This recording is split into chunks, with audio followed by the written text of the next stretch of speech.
Hello and welcome to Random Offense. I am Ethan Strauss. This is the place where we explore the overlap between sports, culture, sometimes even politics.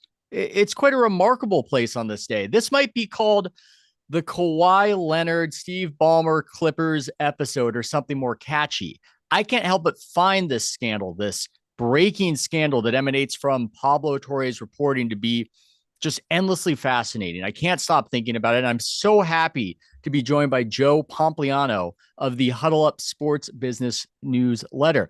I'll do my little monologue thing before bringing him on. And I'll just say, Steve Ballmer, tech tycoon, Microsoft man, has changed the NBA drastically just by his presence alone, even without the aforementioned scandal that's currently developing.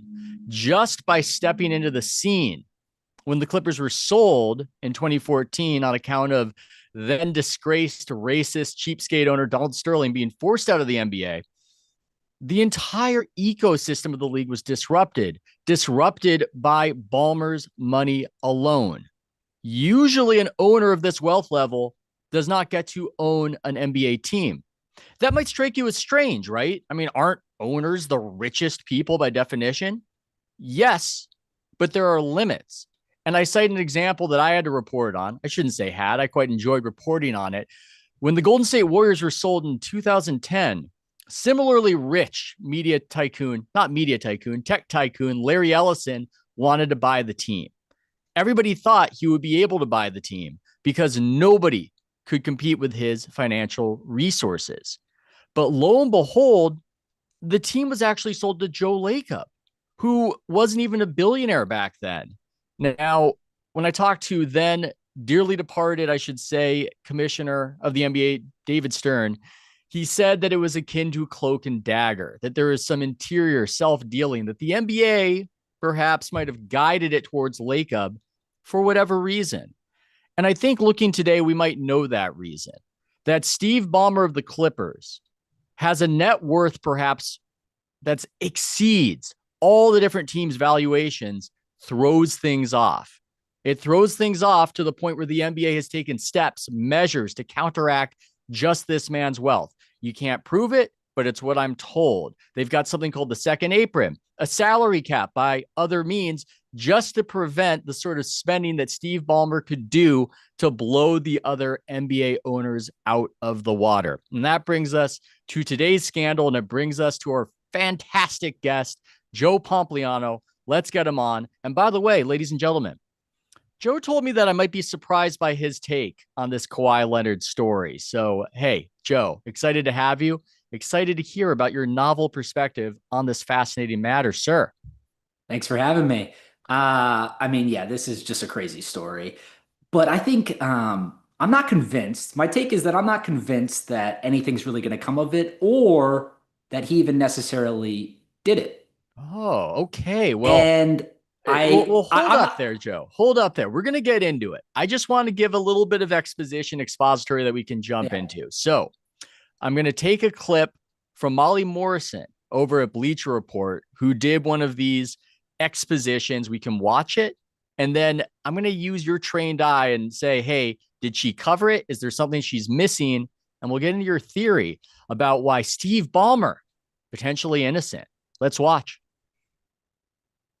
This Kawhi Leonard story somehow just keeps getting crazier, so let's just break down what we know so far. It all started when Pablo Torre discovered that around the time Kawhi signed with the Clippers in free agency, he also signed a $28 million deal with the company called Aspiration. Aspiration had raised approximately $600 million, including a $50 million investment from none other than Clippers owner Steve Ballmer. It's alleged that Kawhi's contract with the company was a no-show deal intended to circumvent the salary cap. Basically, NBA contracts have a limit to how big they can be for fairness purposes, so it's alleged that in order to get around that, Kawhi signs this no-show deal with this fraudulent tree planting company. FYI, Kawhi was not planting any trees, he wasn't even promoting the company. Although the Clippers do have this hilarious old tweet from Kawhi's birthday saying that for every like and retweet, Aspiration will plant a tree. Now, Steve Ballmer says that he was defrauded by the company too when he made them a sponsor of the Clippers. And he says that he had nothing nothing to do with Kawhi signing an endorsement deal with them, and that there is nothing unusual or untoward about a player signing an endorsement deal with a team sponsor. Remember, Kawhi has never publicly endorsed Aspiration. Yet, Pablo found that he did sign a $28 million endorsement deal to be paid quarterly over 4 years. But according to the Boston Sports Journal, there might be even more money at play here. Leonard allegedly also cut a side deal with Aspiration to receive an additional $20 million in company stock. At this point, the $48 million commitment to Kawhi by Aspiration and Steve Ballmer's $50 million investment stand as two separate transactions. And the NBA is currently investigating if there is a connection that circumvented the salary cap. And now we wait and pray that Pablo Torre doesn't find any incriminating information on our favorite teams. Okay. That was quite an exposition right there. I think she covered a lot of it. Many people, Joe, are concluding that Ballmer seems guilty. How is there an investment in this sham company that is roughly equivalent to what Kawhi Leonard is getting paid by this sham company that no longer exists? It looks bad. People are screaming for blood. Laker Nation feels they've been deprived of Kawhi Leonard's services due to this sort of chicanery. And you think that Ballmer is innocent? How much is he paying you, Joe? What's going on, and through what companies? I wouldn't say that I think he's innocent. I think that likely nothing is going to happen, and I'm not convinced based on what was presented that he did it. And I wish that video was very good, but I wish it would have explained more about the company itself, because I think that's a very key part of this story. So for people that are watching, listening, whatever, that aren't familiar with that side of the story, the company is Aspiration. I understand why Pablo called it a fraudulent tree planting company, but that makes it sort of sound like it's a local landscaping company in LA that he was funneling money through. Aspiration was, by all accounts, a multi-billion-dollar business. It was started by two Harvard graduates, very legitimate, we thought, right? We thought, yes. But it turns out they were doing a lot of illegal things. It was essentially a total scam. And I think it's helpful to maybe understand some of the illegal things that they were doing, because it points to the fact that they could have done something so dumb as to give someone $28 million, potentially more, without doing anything in return. So a few of the things that they did were, at one point in time, they were going to go public via a SPAC at a $2.3 billion valuation. When they did that, they claimed that they had $250 million of cash that they were using on their balance sheet. When the Department of Justice investigated them, it turned out they had less than $1 million of cash on their balance sheet. Slight discrepancy. So they lied about that, which is obviously pretty important, going from $250 million to $1 million. That's a huge lie.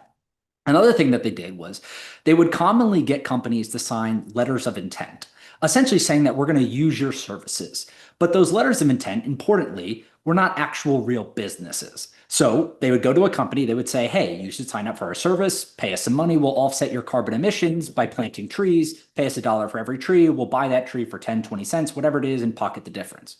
Companies would sign those letters of intent while they were negotiating or considering the decision. They would then use those letters of intent to go sign more clients, essentially lying about clients and income that they had generated to get more clients. It's essentially a Ponzi scheme, right? Yeah. So that's number two. They were lying about how many clients they had, how much income they were making. They claimed at one point they had hundreds of clients, when in reality, they probably only had a handful or a dozen. Then they were also paying celebrities. So one of the ways that these carbon credits work are they certainly work for businesses. The Clippers claim that they were carbon neutral, right? The arena was carbon neutral. Meta at one point famously publicly announced that they were buying, I think it was 6.75 million carbon credits from this company to offset their carbon emissions. But outside of companies, individuals also do this. A lot of wealthy individuals that fly private will buy carbon credits to essentially say, I'm carbon neutral, so public doesn't come after them and say, you fly a private jet, et cetera. Yeah. So what they were doing was they were doing endorsement deals with celebrities, primarily in Latin America, conveniently, to pay them money. But in return, those celebrities would send them back a portion of the money as business. So they were inflating their business even more by signing endorsement deals. So that excluded, I think there's more to the story potentially with Kawhi where maybe that happened, maybe it didn't. Yeah. But my point is simple, right? This company was doing a lot of fraudulent things. The one of the co-founders has already been found guilty. He's going to be sentenced to several years in jail, potentially decades. And it was a Joe Sandberg is the guy you're referencing. Yes, continue. Yep. Yes. Yeah. So they're going to be they're going to jail, and it was a big crime. So I think on the surface, it certainly looks bad. And I certainly think that there may be some sort of under the table dealing here. But I think it's going to be very hard for the NBA to prove that Ballmer's money went to the company, that money went to Kawhi Leonard as part of salary cap circumvention. Yeah, I think it looks like blue chips, but the reality might be a little closer to a Coen Brothers movie, or maybe even Succession if you're open to theories that they got involved on the Ballmer side into this whole climate company business because his son is into that sort of industry. There are some particularities, though, that are just hard for people to completely dismiss. One of them is that Kawhi Leonard, it just seems like the only stipulation of his contract with Aspiration, this company that Ballmer invested money in, was that he had to continue playing for the Los Angeles Clippers. Now, that's not an unusual stipulation for local contracts, but this business doesn't seem altogether local. And the other stipulations where Kawhi Leonard effectively doesn't have to do anything else if it's not in accordance with his beliefs, I believe was the contractual language. It's very strange and it looks bad. Now, as an aside, if anybody's in here, we will eventually take questions, but we've got a lot of trees to plant here, as it were, before we can get to something like that. I think that part combined with how much money is just hard for people in the league to swallow. That's a lot of money to move. Now, I don't know what you're hearing, but I'm calling around. I'm getting the side of people who are pro Ballmer. I'm getting the side of people in the league. And one thing I keep hearing over and over again is that this isn't in accordance with how they view Ballmer. And I think that matters. I think that's a piece of the puzzle. That doesn't exonerate him, to be clear. That doesn't mean he's innocent. It's just something I continue to hear, and it's not even something I would expect to hear. I believe there are owners, if they were caught and this was the accusation, there are people who would tell you, yep, that tracks, or doesn't surprise me at all. Ballmer, it's the opposite. Opponents, allies, everybody says this is not something I would expect him to do, to pay a guy under the table in this way and do it so sloppily. There's even an error, I should say. I don't think they want to come out and say it, but I think allies of Ballmer, there's a little bit of, dude, if he wanted to cheat, he would cheat so much better than this. He wouldn't cheat so ham-fistedly in this sort of company that goes belly up. He would use his money to keep that company afloat because the scale of his finances, of his riches, are just something that's almost hard to fathom. I don't know if it's true what they say on Wikipedia, but he's listed at something like over $150 billion. So I think that's context. And then we get into this who done it. And I think there are almost separate questions, Joe, of what happened and what does the NBA have to do? Because people are contending. Zach Lowe is contending that even if it's circumstantial, according to the contractual language in the NBA CBA, if it just looks bad, there's an impetus to perhaps do something. So I'm saying a lot there. You can take any of what I'm saying in any particular direction. I guess the last thing I'll say is this. I'm not convinced that he did it, but somebody did it. That's what I'll say about the situation. So I'm hearing the same thing, which I actually think is important in this case, because to your point, if it was an owner that you could suspect them of doing something like this, or you think there might be a chance that they did do something like this, other owners and other teams would want to bury them. They don't want this to happen. It's unfair. Everyone understands why it's unfair. So I think that's important because other owners are like, to your point, no, I don't think he would have done this, but also if he did want to do it, he would do it in a better way. And I think that's important context because if you're claiming that basically the allegations everyone is saying are true and it's done in the manner that everyone's saying, it's a really, really, really crappy job at paying someone to the table, right? Yeah. And I say this because why wouldn't you structure, if you wanted to pay Kawhi under the table, why would you structure it as a 4-year deal? Why wouldn't you structure it as a one-time lump sum payment up front? Yeah. Why would you allow the company to go bankrupt? Steve Ballmer obviously knows, everyone knows that when a company goes bankrupt, their creditors are made public. Obviously, your Kawhi Leonard is going to be there and people are going to start asking questions. I think the more likely explanation is that Steve Ballmer probably got screwed And he claims, according to his ESPN interview last night, that he has email evidence that he did not introduce Kawhi, that Aspiration was actually the people that reached out first and initiated contact asking for an introduction to Kawhi Leonard, which I think is important if true. Now, of course, he could have done this offline and then they could have done that over email. We get that. But I think that's important if true. It happened several months after they had already signed a sponsorship deal with the arena, and he simply introduced them to Kawhi's people.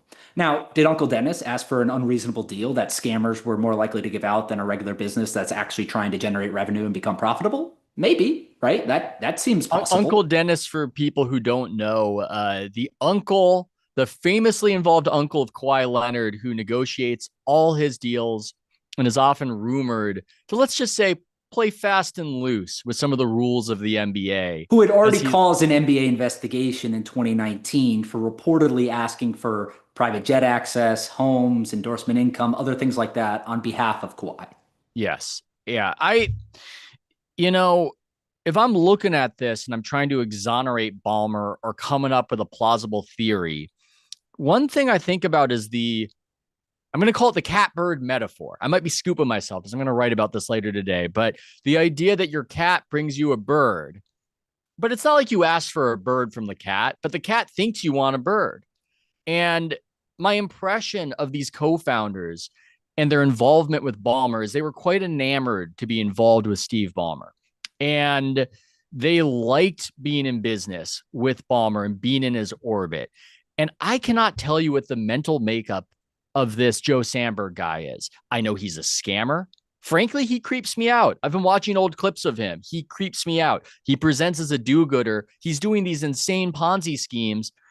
I don't know what his motivation is for paying Kawhi Leonard a bunch of money to do nothing. He might be insane. He might be on drugs. I'm speculating. I have no idea. But maybe he just thought it was important to have a connection to Kawhi Leonard while they're running this scammy business and doing God knows what, because Steve Ballmer has a connection with Kawhi Leonard, and it was nothing that Ballmer perhaps directed him to do. You can call that naive. You can say that there's no way. You can say that this looks like it stinks to high heaven, and it was Steve all along. I'm not disproving any of that, but I do find that angle to perhaps be a plausible alternate theory. Yes, and I would say that the other thing that people need to consider in this is the financial transaction that Steve Ballmer did with the $50 million. The way that it worked was the company had raised several $100 million at this point, and they'd actually already agreed to go public via a SPAC, again at a $2.3 billion valuation. Steve Ballmer, you just talked about it. He's worth over $150 billion. I looked it up before we jumped on this call. His family office, these are online numbers from several years ago. It's probably much higher now, but had assets under management of $85 billion. So his family office is managing $85 billion. $50 million, maybe that's a large check for him. Maybe it's not, but it certainly wouldn't be surprising that someone of his size would invest that amount. Also in the context of receiving a $300 million sponsorship from that same organization. You're getting $300 million in the door. You're presented with an opportunity to invest in that same company that you think is legitimate, that, by the way, the NBA investigated and thought was legitimate enough to allow them to be a sponsor of your team, right? Because every sponsor like that has to go through an NBA vetting process. The NBA came back and said, okay, they can proceed. Now, that's not to say the NBA's process is ironclad. They allowed FTX through. They've allowed other people through too, right?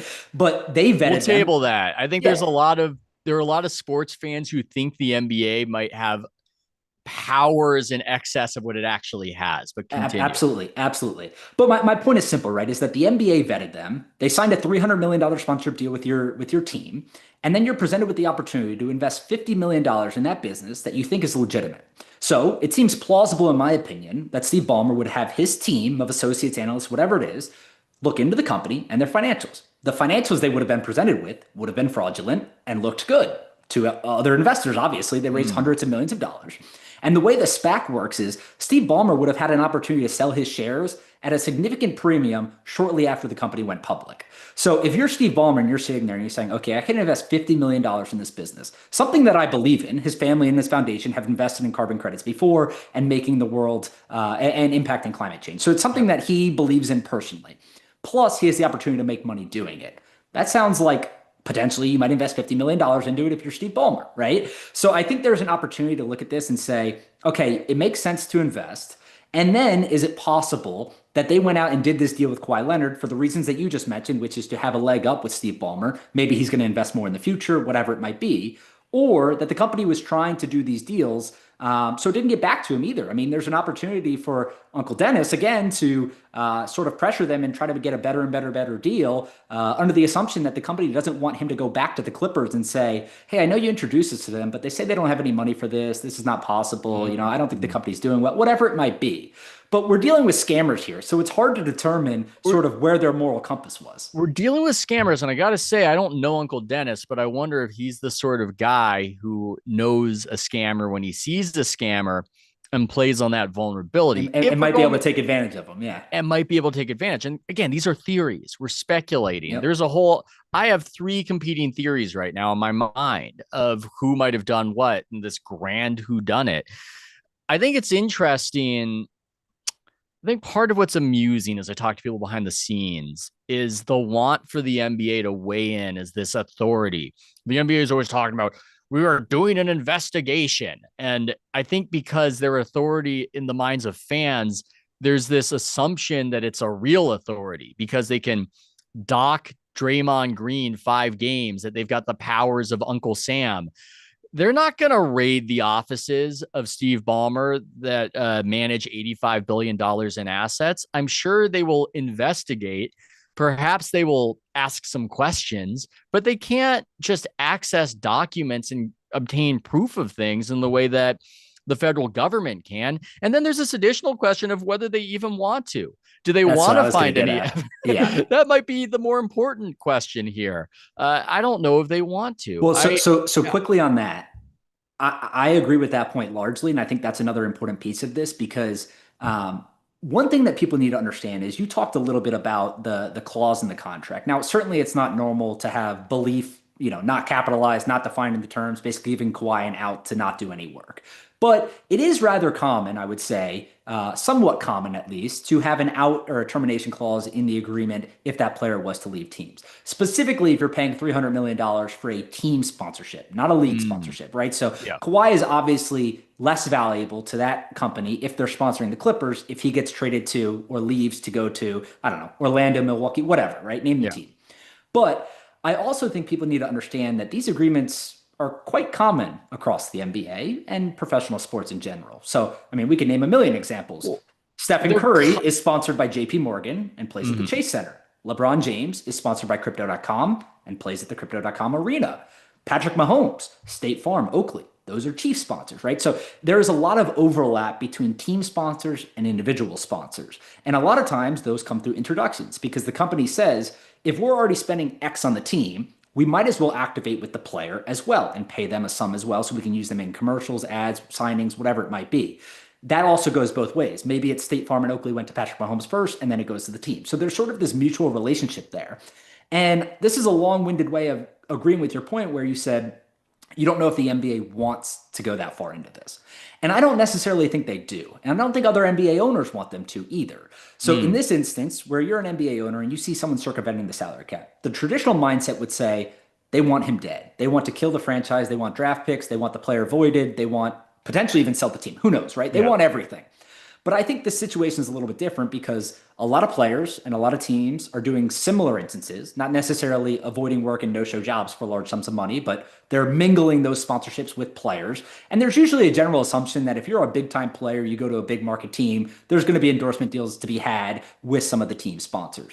But I also think it opens up and sets a precedent where the NBA then has to look into and review all potential endorsement deals that are done by players that overlap with team sponsors, which I think is a very tricky situation for the league to be in and somewhere they, quite frankly, don't want to be. You've done your homework because this is exactly right. I talk to people affiliated with small market teams. You might assume that they would say, drop the hammer, punish, punish, punish. But what they're afraid of is the old Tarkanian quote of they're so mad at Kentucky that they're going to slap a few more years on Cleveland State. They're worried about that because there's this assumption that a lot of this stuff happens on the margins. What's different here, well, there are a few elements that are different here, but it's the scale. It's how much money. But it's Kawhi. He's the least personable person in the NBA. Well, that's another topic I wanted to get to, where it's interesting how pejorative the conversation about Kawhi in conjunction to this is, because talking to a GM last night, he was saying to me, it is weirdly unfair to Kawhi. And if it was somebody else, I don't think we'd be that negative about the player. What do players do? Players ask for stuff. We have to tell them no or say yes. That's our job. But if the player keeps asking for stuff and we keep giving them stuff, I don't know if that's traditionally the purview of the player to figure out. I just saw there was a clip of Ballmer talking with Ramona Shelburne saying that Uncle Dennis and Kawhi are aware of the rules. I don't know the extent to which that's true, but I think from the perspective of a player, if you're Kawhi Leonard and a team sponsor is giving you tens of millions of dollars to be affiliated with them, you're going to go, makes sense to me. It's only really an issue and stoking anger because it just fits so perfectly into the general image that fans have frustration with Leonard as the guy who does the least to get the most. And so that's part of this conversation as well. Yeah, I mean the no-show job aspect was just perfect for his reputation as a player.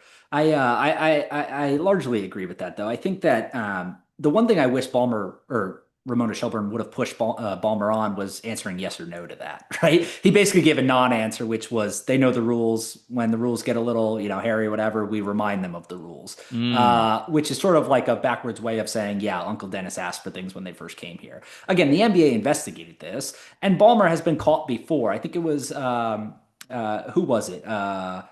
DeAndre Jordan? DeAndre Jordan. Yeah. When he was, determining between the Mavericks and the Clippers, there was a fine that was handed because he was promised basically money. I think it was with Lexus or another endorsement partner. So there's certainly some precedents here where you could say, okay, it looks really bad. He has a history of, offering things like this potentially.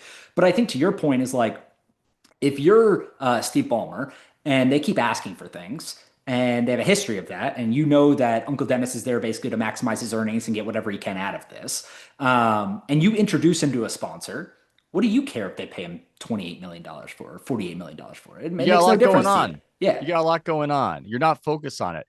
Now, if I'm to come up with a theory of how it could have been Steve Ballmer, which many people are assuming based on the circumstantial evidence, but a theory that actually aligns with the information that I'm getting, I would have to come up with something like this. I believe the people, because it's all above my pay grade, I believe the people who say that if Ballmer were to do this by the standard channels he does this, it would look so much cleaner. It would not look this sloppy. But maybe, if we're accepting the premise that this is so out of alignment with Steve Ballmer and his values, his maybe own self-conceived values, maybe that's why it was so sloppy, that this was something, the competitiveness got the better of him. He did it on his own. He didn't invite his inner circle to be part of this whole thing. He did it slapdash. He was ashamed. Maybe that's some sort of theory if I'm going to pin it on Steve Ballmer. And again, we're talking very speculatively. We're imagining scenarios. I don't want this taken as I think this is what happened. But if it did happen, I would have to imagine it happened something like that. The thing I always go back to is I have a really hard time believing. And again, it feels sort of silly to say he didn't do this because he would have done it better, right? Like maybe that's true, maybe it's not, but certainly people do stupid things when they're competitive, and we all know Steve Ballmer is competitive. But I think the thing that I sort of always go back to is that imagine if you said there was a world where basically someone new would enter your life and they would be Harvard graduates running a carbon credit business where they're trying to do good for the world. Yeah. And you don't know these guys. You know them a little bit, but not really. And all of a sudden you're going to trust them with your darkest, deepest secret. Like it just doesn't seem like the scenario that he would go down. Not only was it not clean from the perspective of like multi-year payments, now there's supposedly a stock option, other things like that, the ability for them to go bankrupt, like all of that, put that to the side. Just the fact that Steve Ballmer would trust these guys to circumvent the salary cap seems unlikely in my opinion. And when something seems so unlikely, it probably is unlikely in my opinion. Now, again, that's not to say that he didn't do it. I just think that a lot of the stuff that was presented is certainly bad, but I didn't see anything that was like to why this is what happened, right? The only thing that was close to that was one of the employees saying we were told this was to circumvent the salary cap. Mm. Maybe that was true. Maybe it wasn't true. Maybe Ballmer said it. Maybe someone else said it. Maybe the founders of the company said it. Maybe the founders of the company just wanted, to your point, get in Ballmer's good graces.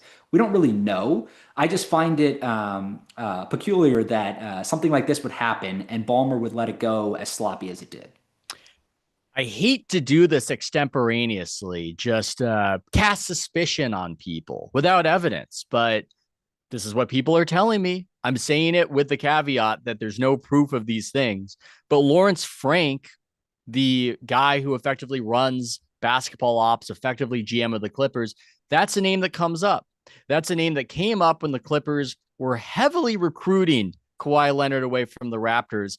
That would be called tampering, by the way. That's in theory a circumvention of the rules of the CBA. And so I bring up Lawrence Frank, not to say there's any evidence that he did something like this, but just to float the theory that what if somebody in NBA ops knew the people at Aspiration and under the level of Ballmer scrutiny to keep Kawhi Leonard were brokering something like this? Is that a crazy theory to throw out there?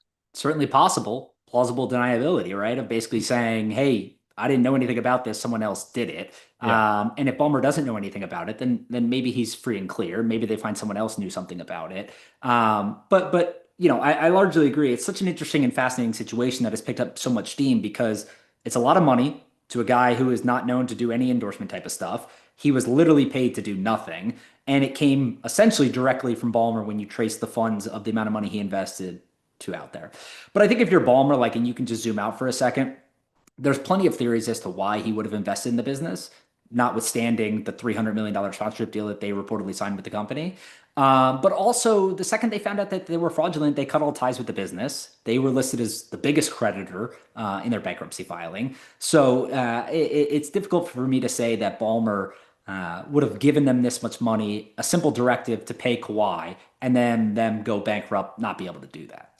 It doesn't and make get him in trouble. Yeah, it doesn't make a lot of sense. It doesn't make a lot of sense. It looks really bad, but it also doesn't make a tremendous amount of sense. And at the same time, you almost feel like something is still being hidden on the Ballmer side or the Clippers side. I saw people saying he should go on Pablo's show instead of doing a sit down with Ramona on ESPN. I disagree with that. As somebody who quite enjoys Pablo's show, and Pablo, barring something unforeseen, should be on my show on Thursday. Very excited about that. I don't think that's the best move for Ballmer. I'm not trying to screw up Pablo's show, but I don't think that's the best move to get the screws put to him, to get put in some of those uncomfortable situations that Mark Cuban got put into in defending him. I think it makes sense to go on ESPN, to talk to Ramona, to advance a counter narrative. And I think the best tool at his disposal in this counter narrative is that these are scammers, that it's fruit of a poisonous tree. And I don't just think that's rhetorically powerful, though I do think it's rhetorically effective. I also think there's something to that is diligent and as thorough as Pablo's reporting is. The lion's share has to come from people who are working for a giant fraud Ponzi scheme of a company. And that's something that's going to be weighed if you're trying to win in the court of public opinion and maybe in the court of the NBA Governor's Board.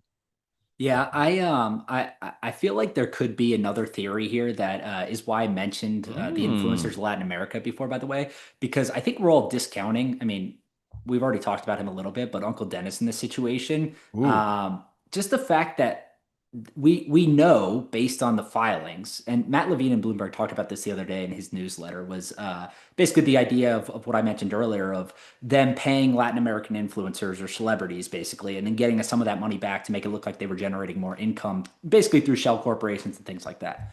Isn't it possible that something like that was happening with Kawhi? Right? Like if they were already doing it with other celebrities. Possible. Again, not saying that's what happened, but we're not on Steve Ballmer's payroll, people, to be clear. We're just trying to be honest. We're trying to be objective. We're trying to be neutral. But yes, we're trying to figure out why things don't line up because, again, this would just be so flagrant. It'd be so strange. Now, do you think there's another angle? This is something that I thought Pablo's podcast did a good job on. It's almost the totem of another era. It's a very recent era, but it's almost an echo of something that no longer exists. Let's call it late pandemic, early Biden era, we already now have these two instances of do-gooderism, kind of corporate philanthropy, but greed leading to scams and leading to people letting their guard down. Obviously, FTX, as you mentioned, and this, where it wasn't just a message of, hey, this is a great idea. You got to get in on the ground floor. This is going right to the top. It's the next Google. This is saving the world. You're not only a better businessman, you're a better person. And there's something about that message in that particular era that seemed to open up otherwise successful people who should have had every opportunity to actually take advantage of real opportunities. And instead, they get involved with this business. It would appear to be a pre-vibe shift scenario that we're getting an echo from, or am I overthinking this, Joe?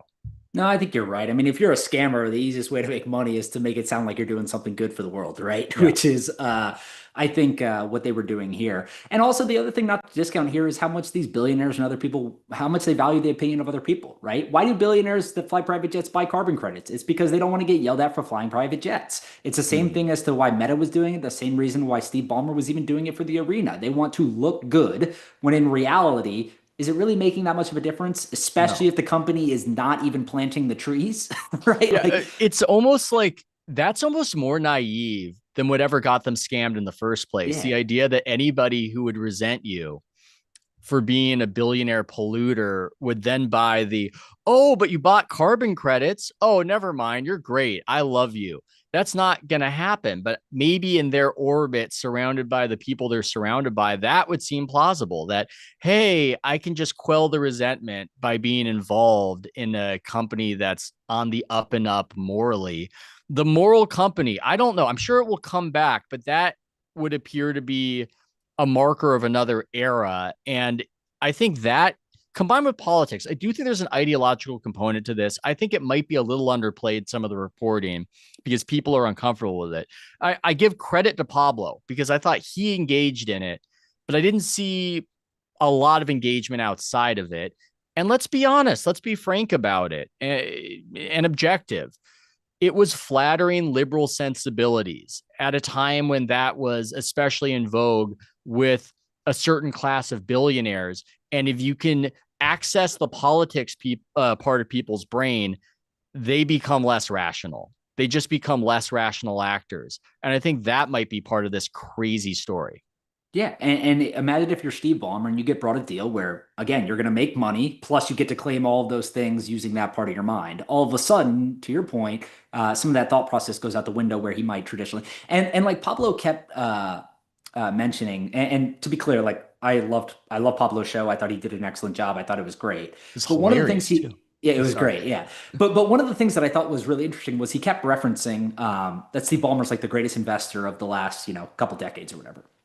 And Steve Ballmer is really the greatest investor of the last couple of decades simply because he held on to Microsoft stock. Like that's why his net worth exceeded so much. I mean, he's richer than Bill Gates, and Bill Gates was the founder of the company, right? I think he was like their first sales guy at Microsoft. Negotiated an amazing deal, got a bunch of equity, eventually became CEO.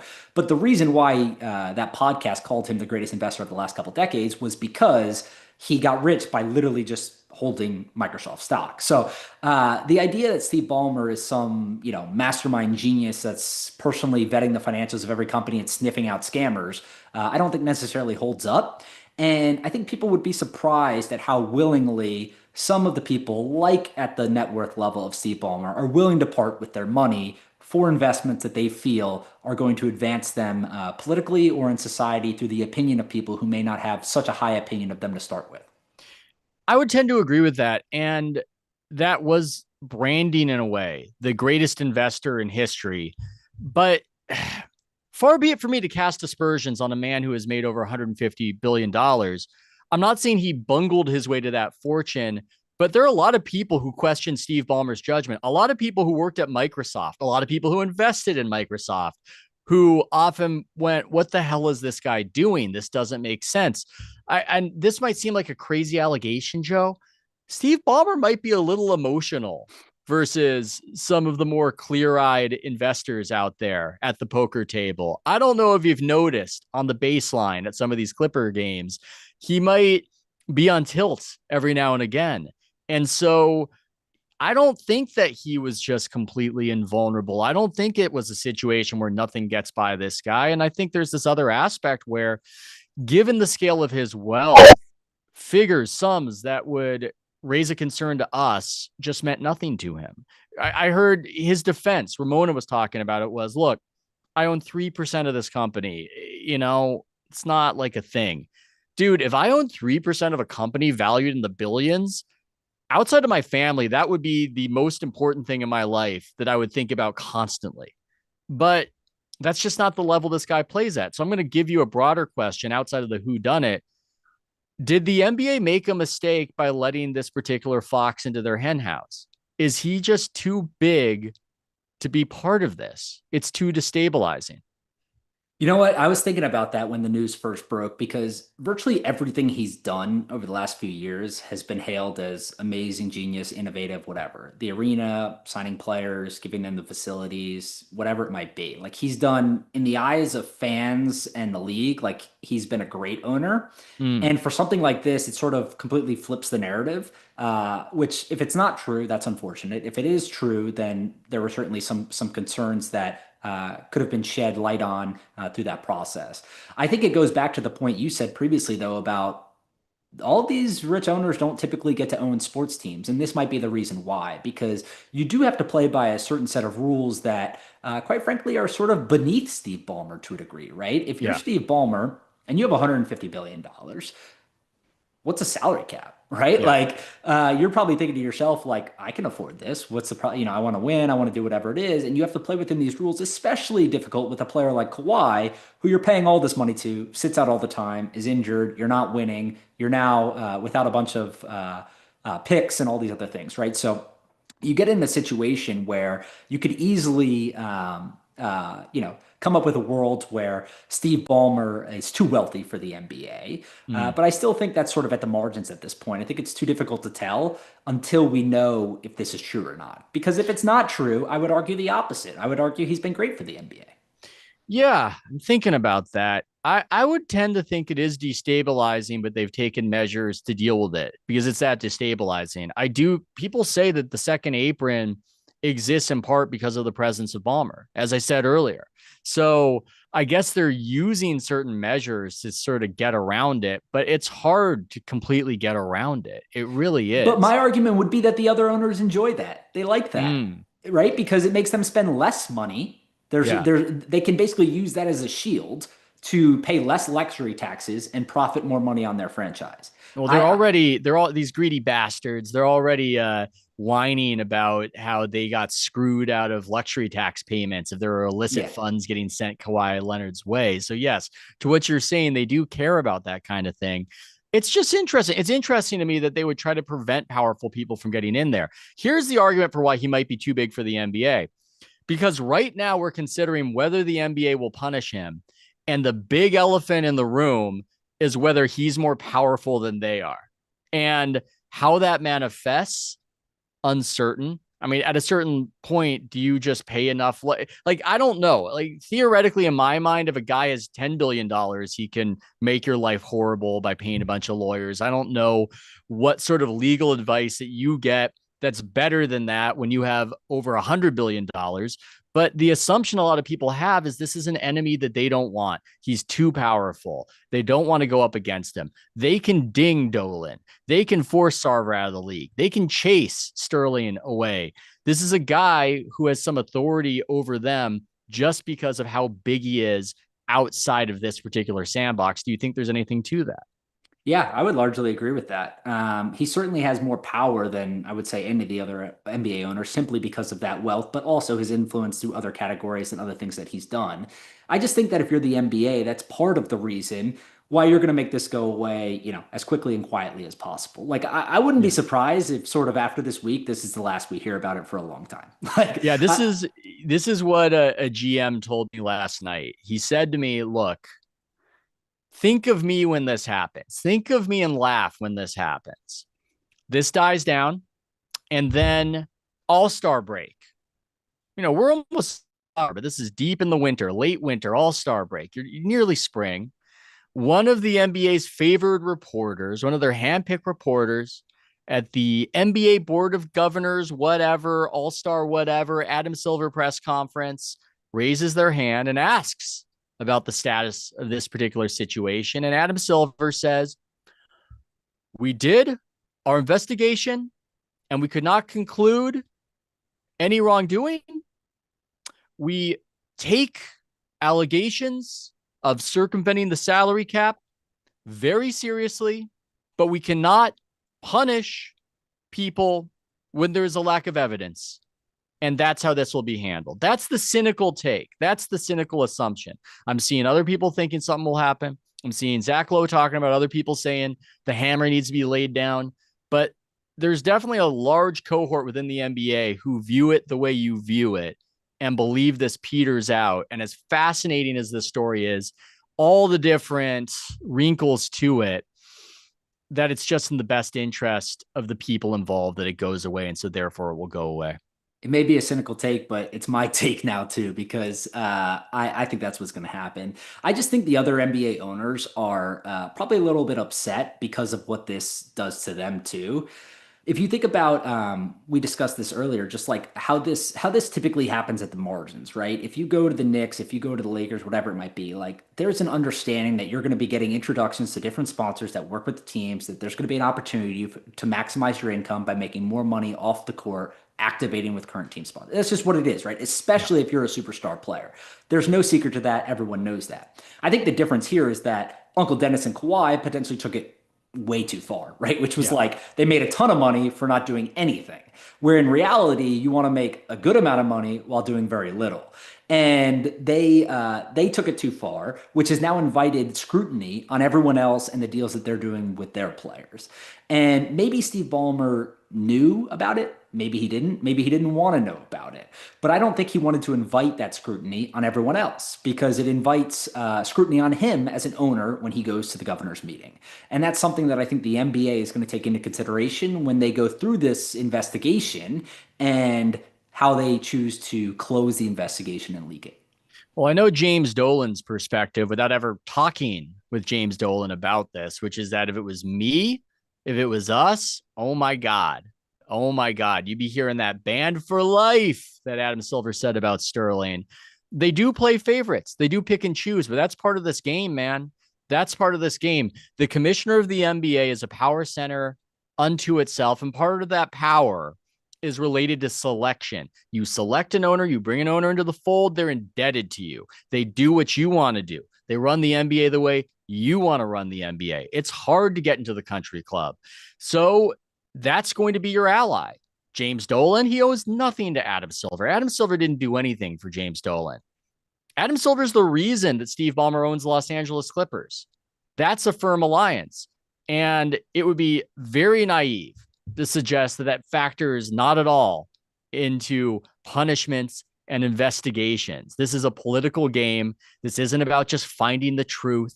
This isn't about just what happened. When did he know it? This is this other aspect where they do play favorites. That's how they maintain their power as commissioners. So that's yet another reason for why we would adopt the cynical take and think that I also wonder if the comes. team's lack of success has anything to do with the potential punishment, right? Like if this isn't the Patriots, right? If you were the Patriots and you're cheating and you're winning a bunch of Super Bowls, and if the Clippers were winning NBA titles, like the hammer would probably come down more. But the fact that they didn't win anything with Kawhi when this reportedly happened, like maybe that gives them some leniency too.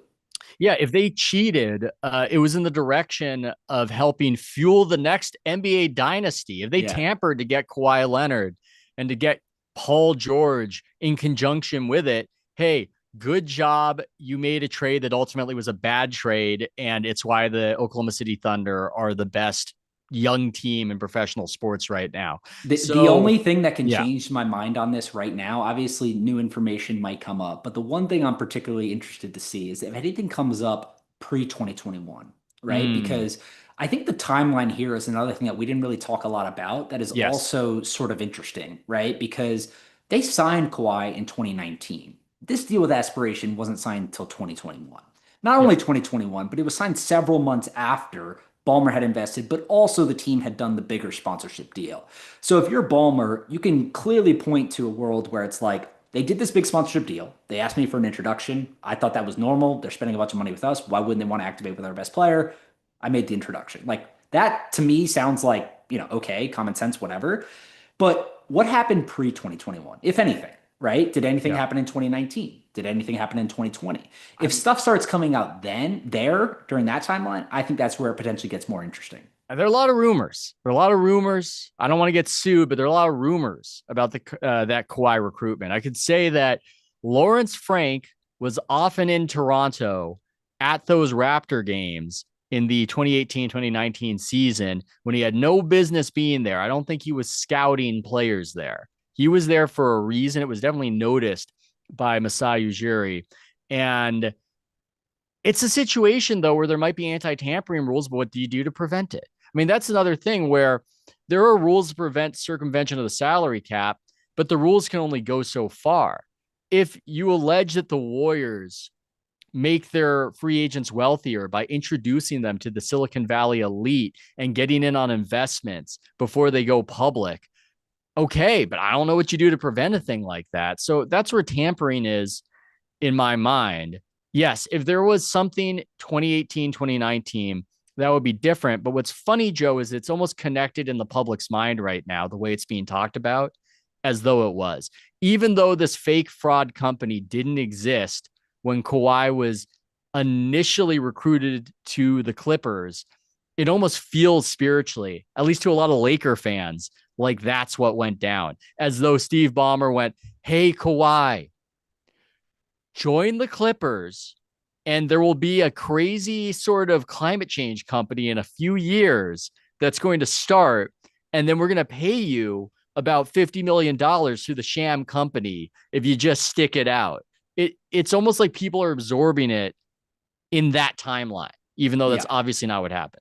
Yeah, I loved your point a second ago about sort of the Silicon Valley elite stuff because you know this with the Warriors. Like, how many people have those players been introduced to that have got them in on venture deals that have made them a ton of money that they wouldn't have had access to if they played in Orlando or Milwaukee, right? Like, that is a perfect situation of some of these things that are sort of at the margins that you can't really quantify or even stop because they're hard to distinguish. It's social. It's the social stuff. Yeah, but it happens. You can stop. Steve Ballmer writes a check to Kawhi Leonard and calls it bonus time for $50 million. You can stop that.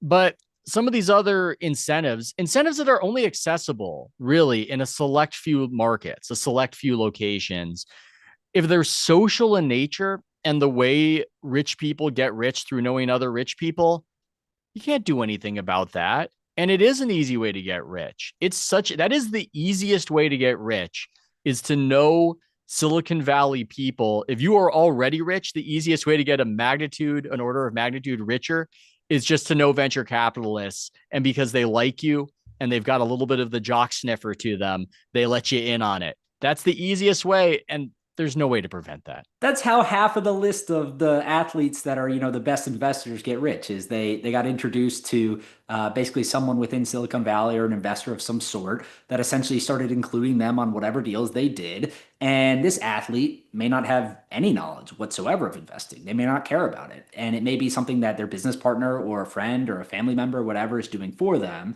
But then they get labeled as this sort of athlete investor, which, may not even be fair considering they didn't do any of the work for it, but they get rich off it, right? To your point, because the investors want to be associated with them. I always come back to the belief that I largely believe your kind of vision about how this may play out with Adam Silver sort of like letting everything die down, saying we looked at it, nothing's really going to happen. But I do think that they'll probably sort of try to get a little bit stronger about this just because they can. And maybe that looks like them reviewing contracts for players that do endorsement deals with teams. But like, we're not going to solve this right here. But I wonder if you went and you looked back and you went through FTX and you looked at who they raised money from and then overlap that with who they did endorsement deals with. I find it hard to believe that there wouldn't be a sports team owner in there that invested in FTX, either directly or indirectly through a fund or a business that they're associated with, that then had some association with a player that was either on their team or in their league that got money from FTX. FTX handed out over $1 billion in sponsorships to teams, leagues, and players. Like, there's no way there's not any overlap. And if I'm Steve Ballmer, I'm looking at that and I'm saying, what's the difference? Right? Like, obviously that's, sort of the same thing. Maybe these guys did a commercial or something like that. And that's ultimately what got Kawhi in this mess is he didn't do anything. If he would have tweeted or if he would have done one single commercial, one photo shoot, one autograph signing, taken a picture planting a tree. Honestly, if he would have done anything, we would not be talking about this because everyone would say they may have overpaid for it, but he did something, right? And I think that's ultimately what got him in the most trouble. Like they literally couldn't have picked a worse person to do this with than Kawhi Leonard. Yeah, they might have overpaid for it, but so too did the Clippers. They're not the only ones to get scammed in this particular direction. So I love this story. I credit Pablo. There's still a lot of meat on this particular bone, even though we both agree the most likely trajectory, if we were to bet on it on Polymarket or whatever, is that Adam Silver just wants it to die down with some other rules. Some other rules to scare you other Cleveland States out there. Watch out, Indiana Pacers. Don't you have given a coupon to Tyrese Halliburton at St. Elmo's Steakhouse for a shrimp cocktail? You better watch it. Okay, well, before we close out, NFL, so much going on. What do you make of the whole internationalization of the NFL? I don't like it as an American football fan. Maybe I could be accused of xenophobia, but to your mind, is this a successful venture or is this the NFL perhaps not making the main thing as they play in Brazil tonight? Yeah, I think to be determined if it's successful, and I mean, we can argue about what we think success actually looks like. To the NFL, I imagine they would say success is more money, which potentially it brings that. I think it's to be determined. It's no secret they want to create a 16-game international schedule and then go sell those rights. If that ends up working out, sure, great. But I sort of lean your way. It was kind of cute, right? When they did 1 or 2 games a year international, like, cool, give it to London, no problem. Some American fans can use it as an excuse to go on a vacation. But now that we're getting to like games all over the world and like good games, people are kind of like, why are we doing this? And I tend to agree with that, where it's like, this is football. It's played in America. 99% of your audience is America. Why are we doing this elsewhere? Especially in places where it's uncomfortable for the players. Like, we're going to Australia. That seems like a pretty damn far trip to ask an NFL team to do during the middle of a season. But it doesn't seem like the NFL is going to stop anytime soon because they see a world where these games are going to become a full schedule and they're going to be able to sell that.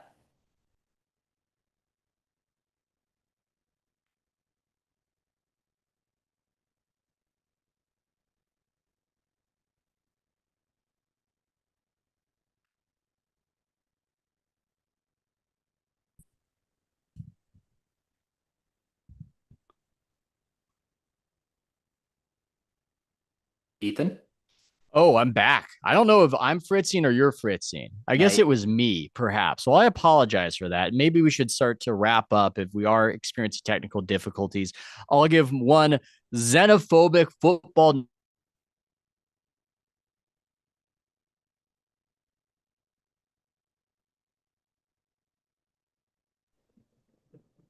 Hey, this is Trace. Maybe it is Ethan. I think it is.